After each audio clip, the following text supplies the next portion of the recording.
बिस्मिल्लाहिर्रहमानिर्रहीम, अस्सलाम वालेकुम। आप देख रहे हैं रोशन पाकिस्तान और मैं हूं मुनव्वर अतीक। नाज़रीन मोहतरम, आज हम बात करेंगे कोरोना के हवाले से। ये कोरोना की आफत है, इसके कब तक टलने के आसार हैं और क्या इस आफत का कोई रोशन पहलू भी है, इस पे बात करेंगे। हमारे साथ मौजूद हैं जनाब डॉक्टर मोहम्मद सलीम राव साहब। राव साहब, बहुत शुक्रिया, आपने हमें वक्त दिया। कोरोना ज़ाहिर है कि जिसने पूरी दुनिया को अपनी लपेट में ले रखा है और हर रोज़ पूरी दुनिया इससे कुछ ना कुछ सीख रही है। इसके हर रोज़ कुछ ना कुछ पहलू बदलते हमें नज़र आते हैं। इसके कुछ पॉजिटिव, कुछ नेगेटिव, सारी चीज़ें। तो नेगेटिव तो हमने बहुत देख लिया कि इसने बहुत सारी जानें ले ली, इसने बहुत सारे बल्कि पूरी दुनिया के अंदर इसने तमाम कारोबार ज़िंदगी को मफलूज करके रख दिया। इसका कोई रोशन पहलू भी है? बिस्मिल्लाहिर्रहमानिर्रहीम, नहमदुहु व नुसल्ली अला रसूलिहिल करीम। मुनव्वर अतीक साहब, ये जो आफ़ात इंसानों पे आती हैं ये हमें तकलीफ़ तो देती हैं, लेकिन ये भी इंसानों को कुछ समझाने के लिए होती हैं। हम तो मुसलमान इस चीज़ पे यकीन रखते हैं कि अगर बुखार भी आता है तो उस बुखार में अगर इंसान सब्र व सलात का पाबंद है और अल्लाह पे ईमान रखता है तो ये बुखार उसके गुनाहों का कफ़ारा हो जाता है। बेशक। तो आफ़ात आती हैं, उससे इंसान को बहुत से फ़वाइद भी मिलते हैं, लेकिन पहले हमें ये देखना है कि आफ़ात आती क्यों हैं। तो तमाम उलमा इस पे मुत्तफ़िक़ हैं कि आफ़ात आती हैं अल्लाह की नाराज़गी से, और अल्लाह की नाराज़गी बहुत सी चीज़ों से होती है। ये जितनी हमारी मुआशरती बुराइयां हैं, सबसे अल्लाह नाराज़ होता है। और सबसे बड़ा जुर्म इंसानों का जिस पे कौमें तबाह हो जाती हैं, वो अल्लाह ने कुरान में हमें बताया है। आयत का मफ़हूम है कि हमने कौमों को हलाक कर दिया इसलिए कि वो जालिम थी। बिल्कुल ठीक बात, बिल्कुल ठीक बात। तो जब जुल्म हद से बढ़ता है तो फिर खालिक अपनी मखलूक पे बर्दाश्त नहीं करता, मालिक अपनी इस कायनात पे बर्दाश्त नहीं करता। अब जुल्म की हद तो हम मुसलमान तो बेहतर देख रहे हैं, इसको समझ रहे हैं कि पूरी दुनिया इस्लाम तबाह कर डाली। अफ़गानिस्तान का क्या हाल किया, राख बना दिया।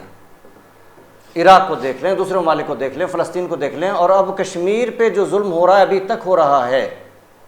अब रोशन पहलू की आपने बात की तो मैं ये भी कहता चलूँ कि जब से कोरोना आई है, वायरस है ना, आई है, अच्छा ठीक है, तो इस्लामी मुल्कों में जो खूंरेज़ी हो रही थी वो आर्जी तौर पे तो बंद हो गई है। कुछ अमन हुआ है, ये रोशन पहलू है। और जो अभी तक कश्मीर पे कर्फ्यू चल रहा है 8 महीने से ज़्यादा, 9 महीने के करीब हो गए हैं, वो अभी तक चल रहा है। उन बेचारों के हकूक़ पे नज़र किसी की नहीं पड़ी, वो भी पड़ेगी। ये इसका रोशन पहलू निकलेगा इंशाअल्लाह। कश्मीर से कर्फ्यू भी उठेगा और कश्मीर आज़ाद भी होगा। अल्लाह उनकी हिमायत में निकल आया है। उसने अपनी एक ऐसी छोटी सी फ़ौज जो नज़र भी नहीं आती अभी वो भेजी है। अगर वो अबाबिल भेज देगा तो फिर क्या होगा। और सुपर पावर्स को ये समझ आ गई है कि उसकी सुप्रीम पावर के सामने किसी की सुपर पावर नहीं चलती। सही। तो ये पहलू इस एतबार से भी है कि अगर हमने अल्लाह के अजाब से निजात पानी है तो फिर हमें वो जराइम, वो जुल्म वाले जराइम छोड़ने होंगे, और दुनिया इस तरफ आ रही है। देखें, चाइना ने अपनी इमदादी टीमें भेजी, अमेरिका, कितनी बड़ी तब्दीली है। रूस ने अपनी इमदादी टीमें अमेरिका भेजी, फिर फ्रांस कोशिश कर रहा है बड़े बड़े मुल्कों को मिला के कि अब सारी दुनिया अपनी जंगें छोड़ दे और सिर्फ कोरोना के ख़िलाफ़ जंग लड़े। बहुत बड़ी तब्दीली है ये, रोशन पहलू है। कायनात में, इस दुनिया में अमन हो जाएगा। तो और जब दुनिया जुल्म करना छोड़ देगी तो अल्लाह ताला इस अजाब को भी उठा लेगा। ये आफत कोरोना की भी ख़त्म हो जाएगी, हर तरह से अमन आ जाएगा। वबा के हवाले से भी अमन आ जाएगा, जंगों के हवाले से भी अमन आ जाएगा। तो ये एक तो इसका रोशन पहलू ये है। दूसरी बात ये है कि ये जो आफात होती हैं इनसे कौमें बहुत कुछ सीखती हैं। अब हमने देखा है कि एक कौम ऐसी जिसमें एकदम इतनी हलाकतें हुई, 3500 हलाकतें हो गई, और उसने एकदम ऐसा नज़्म ज़ब्त दिखाया है कि उसने वहाँ पे पूरा कंट्रोल कर लिया और हलाकतें ख़त्म। और दुनिया में वो कौमें भी हैं जिनके काबू में बात नहीं आ रही, उनके यहाँ नज़्म नज़्म वो नहीं है, मुनज़्ज़म नहीं है। प्लानिंग पहले से नहीं करते, इंतज़ार करते हैं कि आफत आएगी तो हम उसकी कोई पेशबंदी करेंगे। वरना जिन्होंने पहले से करनी थी और पहले ही लॉकडाउन कर लिए वो कौमें बच गईं। लेकिन जिन्होंने नहीं किए, और अब हमारे यहाँ एक और प्रॉब्लम आ गई है रमज़ान में कि अभी भी मसाजिद ऐसी हैं जिनमें लोग एहतराम नहीं कर रहे कवानीन का। भी क्या मुश्किल है मास्क पहनना और क्या मुश्किल है 6 फुट का फासला रखना। अगर थोड़े नमाजी भी हों तो मस्जिद भरी लगेगी, आसमान के फरिश्ते भी रश करेंगे, बड़ी मस्जिदें हैं, बल्कि मस्जिद से बाहर भी लोग खड़े हो जाएं, फासला रख के क्या हरज है। तो कितना नज़्म ज़ब्त ज़ाहिर लेकिन यहाँ पाकिस्तान की अगर आप बात करते हैं तो पाकिस्तान में तो बाज़ जगह ऐसी हैं कि जहाँ पे अगर आप जाते हैं तो आपको ये अंदाज़ा ही नहीं होता कि ये जो लोग घूम फिर रहे हैं और जिस तरह से वो अपना रोज़मर्रा के काम कर रहे हैं कि इनको शायद ये शऊर भी हो कि यहाँ पे कोई कोरोना है।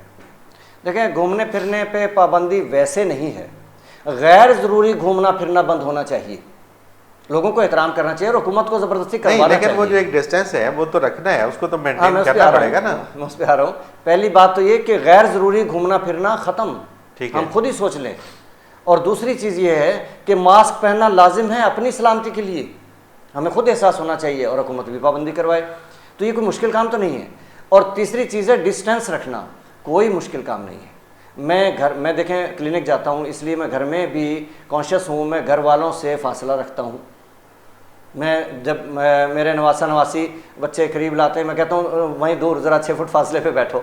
अच्छा, मैं अपने बच्चों नवासियों को गोद में नहीं खिलाता, बल्कि वो छोटी सी नवासी मेरी दंग होती, परेशान होती, हैरत से देखती है कि मुझे गोद क्यों नहीं ले रहे। तो लेकिन ये कोई इतना मुश्किल काम नहीं है, बच्चों के साथ दूर से भी खेला जा सकता है। मैं अपने नवासियों से खेलता हूँ, दूर से खेलता हूँ, पहले गोद में उठा के खेलता था, कोई फ़र्क नहीं पड़ता। तो देखें, हम अपना थोड़ा सा कॉन्शियस होके एक अब आफत से भी बचें, कानून का एहतराम भी करें और अपने ज़रूरी काम जो बाहर निकल के भी करने पड़े, डॉक्टर के लिए ज़रूरी है वो निकले घर से और क्लिनिक चलाए। अब मरीज़ वैसे भी लॉकडाउन की वजह से, कोरोना की वजह से कम हैं, तो वो हजूम तो नहीं लगता, और जो लगता है उसमें भी थोड़ा हमें एहतियात करनी चाहिए कि मरीज़ों को जल्दी से जो आए देखा फारिग किया और प्रोसीजर्स में ना जाएं, अभी हम गैर ज़रूरी प्रोसीजर्स में ना जाएं। ओके, तो एहतियात कर लें। लेकिन जहाँ ज़रूरी है निकलना, अब एक मज़दूर को रोटी कमाने के लिए निकलना ज़रूरी है, तो इंतज़ामात हुकूमत ऐसे करे, फैक्ट्रियों वाले ऐसे करें कि डिस्टेंस रखें, मास्क पहने, उनके आने जाने का कोई इंतज़ाम कर दें, कारोबार ज़िंदगी भी चलता रहे और बीमारी भी ना फैले। तो ये काम सारे हमें सीखने होंगे। ये अच्छा, आपको अभी जो खबरें आ रही हैं वो ये आ रही हैं कि यूरोप के अंदर भी जो डेथ रेट है वो उसमें वाज़ेह कमी देखने में आ रही है, और ये वहाँ से मतलब आसार अच्छे नज़र आ रहे हैं स्पेन के अंदर भी, और यूरोप पूरा ही तकरीबन वो अब ये समझ रहा है कि शायद हम इससे निकल जाएंगे। बहुत सारी जगहों के ऊपर अभी मई के महीने में लॉकडाउन में भी नरमी की जा रही है। आप कब तक तवक्को रखते हैं कि ये कोरोना से आज़ादी मिल जाएगी? देखें, 2 चीज़ें हैं। एक तो नज़्म व नस्क जिस कौम में भी आ जाएगा और कानून की पाबंदी आ जाएगी, आइन का एहतराम आ जाएगा, तो वो कंट्रोल कर लेंगे, और जहाँ नज़्म नस्क नहीं आएगा, लाकानूनियत रहेगी, वहाँ बीमारी फैलेगी। ठीक है। और दूसरी चीज़ ये भी है कि जो मैंने पहले तज़किरा किया है कि जुल्म से हम बाज आ जाएंगे तो अल्लाह ताला अज़ाब उठा लेगा, उसके लिए तो मुश्किल नहीं है। ये तो हमने खुद अपने करतूतों से आफत को दावत दे रखी है, तो ये आफत तो उठेगी, लेकिन कुछ हमें सिखा के जाएगी। एक तो डिसिप्लिन सीखेंगे, दूसरा आप देखें एक बड़ा खूबसूरत मंज़र है कि मसाजिद में भी मसाजिद भरी हैं, फासला रखे हुए हैं, कोई बात नहीं, तिलावत भी हो रही है, क़िरात भी हो रही है, तरावियाँ भी हो रही हैं, सब कुछ हो रहा है। जो इस एहतराम के बग़ैर कर रहे हैं वो मुजरिम हैं। 50 साल से उम्र ज़्यादा वाले लोग जो मस्जिदों में जा रहे हैं, कानून की खिलाफ वर्जी कर रहे हैं, वो अपने साथ दुश्मनी कर रहे हैं और कौम के साथ, इंसानों के साथ दुश्मनी कर रहे हैं। जब एक कानून बना दिया गया है, वो घर पे नमाज़ पढ़ लें, और घर पे नमाज का क्या मज़ा आ रहा है। अब मैं इमामत करवाता हूँ, मेरे घर वाले मेरे पीछे जमात में खड़े होते हैं, तो वो जो काम हमने पहले कभी ज़िंदगी में नहीं किया था, वो काम अब घरों में हो रहा है। घरों में रहमतें बरकतें आएंगी, डेफिनेट आएंगी। जिस घर में अल्लाह का जिक्र और इस तरह से इज्तिमाई तौर पे होगा और औरतें भी जमात से नमाज़ पढ़ना सीख लेंगी, तो अल्लाह की रहमतें आएंगी। तो ये चीज़ें हमें कुछ सिखाती भी हैं आफत, अगर हम सीखने वाले हों। फिर देखें, ऑनलाइन तालीम का सिस्टम आ रहा है, तो ये बहुत बड़ा इनकलाब है। पूरी कौम अकेडमियों और ट्यूशनों के चक्कर में फंसी हुई है, उससे निकल जाएगी। ऑनलाइन एजुकेशन का सिस्टम आएगा और उसमें आपको बेहतरीन स्पीकर्स मिलेंगे। अब तो हम मजबूर हैं कि जिनके हाथ चढ़े हुए हैं, फिर हमें चॉइस मिलेगा। फिर ऐसा है कि हमें बिल्डिंगें लेनी पड़ती हैं, इंतज़ामात करने पड़ते हैं। हम अपनी क्लासेस जो घरों में पॉसिबल होंगी, हम दूर तक उस दायरे को फैला सकेंगे कि लोग घरों पे बैठ के कंप्यूटर हमसे सीखेंगे, सिलाई कढ़ाई भी सीखेंगे। हाँ, कुछ काम ऐसे भी हैं जो प्रैक्टिकली ऐसे होते हैं, इलेक्ट्रिशियन बनाना वगैरह काम करने के, लेकिन हेल्प फिर भी मिलेगी। बिल्कुल सही। तो ये पॉजिटिव पहलू हैं कि जो हमें इससे मिलेंगे, तब्दीलियाँ आएंगी। और सबसे बड़ी बात यह है कि इंशाअल्लाह, मैं जो बात कहता हूँ, कलमे की ज़मीन पे कलमे का निज़ाम आएगा। अब देखिए, हमने लाहौर में तो जो हमारे टीचर्स थे, मेल टीचर्स को हमने अलखिदमत के साथ लगा दिया कि राशन तकसीम करने में उनके साथ लग जाओ, ड्यूटियाँ करो, तनख्वाह मुफ्त में नहीं देंगे हम। और अब साथ ही लेडीज़ को और जेंट्स में से भी उनको ऑनलाइन क्लासेस पे लगा दिया कि जो है ना कोर्स मुकम्मल करवाओ। अच्छा, जो विहाड़ी में हमारा सिस्टम है, देहातों में ज़्यादा, तो वहाँ पे हमने अपनी टीमों को लगा दिया है कि अब गंदम आ रही है, उशर इकट्ठा करो। अच्छा। और उस उशर की गंदम से आटा पिसवा के उन घरों में तकसीम करो जो बेचारे भूख से मरने का डर है। तो हम किस तरफ आ रहे हैं कि उशर अब कौम इकट्ठा करेगी। पहले कौम उशर की आदी नहीं है, तो हम अल्लाह की तरफ पलट रहे हैं कि अब वो निज़ाम आएगा इंशाअल्लाह। अच्छा, उशर कौम इकट्ठा कर सकती है या उशर जो है वो स्टेट ही इकट्ठा करती है? देखिए, फ़र्ज़ तो है स्टेट का, ठीक है। ये फ़र्ज़ है जबरन इकट्ठा करे ज़कात और उशर हुकूमत। और अगर ऐसा कर ले तो कहाँ हमें कर्ज़े लेने पड़ेंगे, हम तो कर्ज़े उतार के कर्ज़े देंगे दुनिया को। और वो निज़ाम इस तरह से भी आ सकता है कि अब हम लोगों को आदी बनाएंगे उशर देने का, तो इस तरह से हम बहाने से उशर लेंगे। अब इस वक्त तो हम तो लेंगे और वो सारा तो नहीं मिलेगा, थोड़ा बहुत जो भी लोग दे देंगे, ठीक है, लेकिन लोगों को एक रुझान तो बनेगा। और इसी तरह से इंशाअल्लाह एक रुझान बनेगा कि ज़कात ख़जाने में आएगी और पूरे मुल्क पे निज़ाम चलेगा, मईशत स्ट्रॉन्ग होगी। इसी तरह उशर आएगा, हमारा उशर और ज़कात का निज़ाम आएगा, हम सूदी निज़ाम से निजात पाएंगे और हमारे यहाँ इतना सिस्टम डेवलप हो जाएगा और मईशत बहाल हो जाएगी कि 100% तालीम होगी, 100% हुनर होगा, 100% रोज़गार होगा, सनत और टेक्नोलॉजी होगी, घर घर इंडस्ट्री लगेगी। आपके मुल्क में अदल आएगा इंशाअल्लाह ताला, आपके इदारे काम करेंगे, आपका लाहौर लंदन से ज़्यादा खूबसूरत हो जाएगा। क्यों नहीं कर सकते हम? दुनिया कर रही है, ये कोई मुश्किल काम नहीं है। और आपकी वो ब्यूरोक्रेसी जिससे सारे नाला हैं, ये दुनिया के टाइगर्स कहलाएंगे इंशाअल्लाह, वो वक्त आएगा। थोड़ी सी मोटिवेशन की ज़रूरत है, थोड़ी सी ऑर्गेनाइजेशन की ज़रूरत है, नज़म की ज़रूरत है। आप क्या समझते हैं कि ये कौम आपके सामने है, होता यह है कि जब कोई बला आती है, कोई खौफ आता है, कोई मुसीबत आती है, तो लोग अल्लाह की तरफ रुजू करते हैं। जैसे वो बात टलती है, जैसे वो खौफ टलता है, जैसे उससे निकल आते हैं, तो फिर अपने धंधों में लग जाते हैं। तो क्या ये अभी इतना सबक आ गया है कि हम पलट के अपने बुराइयों को नहीं जाके छेड़ेंगे और अब इसी डगर पे चलते रहेंगे?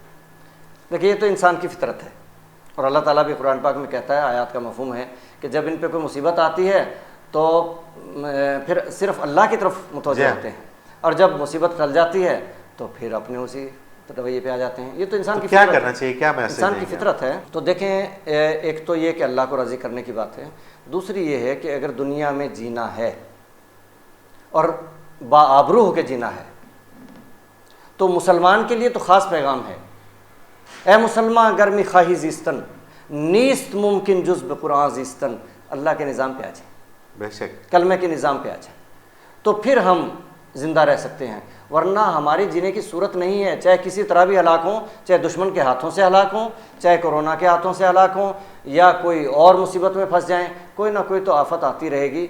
अगर हमने अपने मन में डूब कर पा सुरागे जिंदगी, बिल्कुल तो सही अगर बात मेरा है, नहीं बनता ना बन अपना तो बन। और इस वक्त ज़रूरत इसी चीज़ की है, इसी अमर की है कि कम से कम अपने तो बने, और अगर अपने बन जाएंगे तो सारे महफूज रह जाएंगे, और अगर आप अपने नहीं बनेंगे तो फिर जाहिर बात है वबा फैलेगी। बहुत अच्छे इस हवाले से मैं थोड़ा सा हौसला दिलाऊंगा कौम को, जो इकबाल रहमतुल्लाह अलैह ने भी हौसला दिलाया कि आफत तो आती हैं, ठीक है, लेकिन घबराना नहीं है, नूर हक बुझने वाला चिराग नहीं है। जब तुर्की पे हमला किया था, खिलाफत उस्मानिया का ख़ात्मा हुआ, तो यूरोप ने, बल्गारिया ने हमला किया, तो उस वक़्त अल्लामा इकबाल रहमतुल्लाह अलैह ने हमें जो दर्स दिया था, है जो हंगामा बपा यूरश बल्गारी का, गाफिलों के लिए पैगाम है बेदारी का। बेशक इसमें अब ये जो कोरोना का हमला है ना, ये भी गाफिलों के लिए बेदारी का पैगाम है कि मुनज़्ज़म हो जाओ, नज़्म ज़ब्त ले आओ अपनी कौमों में, चाइना की तरह। फिर कि तू समझता है ये सामा है दिल आज़ारी का, ये इम्तिहान है तेरे ईसार का, खुददारी का। वाह वाह, क्या बात कि तू इसको भिखारी बन के और भीख मांगने पे निकल पड़ता है या कुछ सबक सीख के अपनी कौम को मुनज़्ज़म कर पाता है। और ईसार से अब उमरा का फ़र्ज़ है ईसार करें और उन गरीबों को सहारा दें जो बेचारे बेरोज़गार होकर बैठ गए हैं। ये इम्तिहान हमारे लिए आया है और हौसला ये दिया गया है कि नाउमीद नहीं होना, घबराना नहीं है। क्यों हर आसा है सहीले फ़र्ज से आदा से, दुश्मन के घोड़ों की जो सुमों की आवाज़ आती है, हिनहनाट भी आती है मुँह से, वो हिनहनाट से खौफज़दा क्यों हो। नूर हक बुझ ना सकेगा नफ्स आदा से, अल्लाह का दीन बुझने वाला मिटने वाला नहीं है। तो इंशाअल्लाह हम हौसला रखें और हालात से निपटने के लिए मुनज़्ज़म हो जाएं, अपनी कौम को मुनज़्ज़म करें और साथ ये भी अहद करें कि अल्लाह की ज़मीन पे अल्लाह का निज़ाम लाएंगे उसके खलीफा बन के, और कलमे की ज़मीन पे कलमे का निज़ाम लाएंगे उस अल्लाह के नबी के हम साहिब लौलाक बनेंगे, खुलफा बनेंगे और वो जो खुलफा थे उनके ग़ुलाम बनेंगे। इंशाअल्लाह सब कुछ दुरुस्त हो जाएगा। चलें जी, अल्लाह ताला इस अजाब से इस कौम को बल्कि पूरी दुनिया को निकाले, हमारी तो दुआ है। आपका बहुत शुक्रिया डॉक्टर साहब, आपने हमें वक्त दिया। अगले हफ्ते इंशाल्लाह कुछ और मौज़ूआत के साथ आपसे दोबारा मुलाकात होगी। नाज़रीन मोहतरम, इसके साथ ही मुनव्वर अतीक को इजाज़त दीजिए। अल्लाह हाफ़िज़।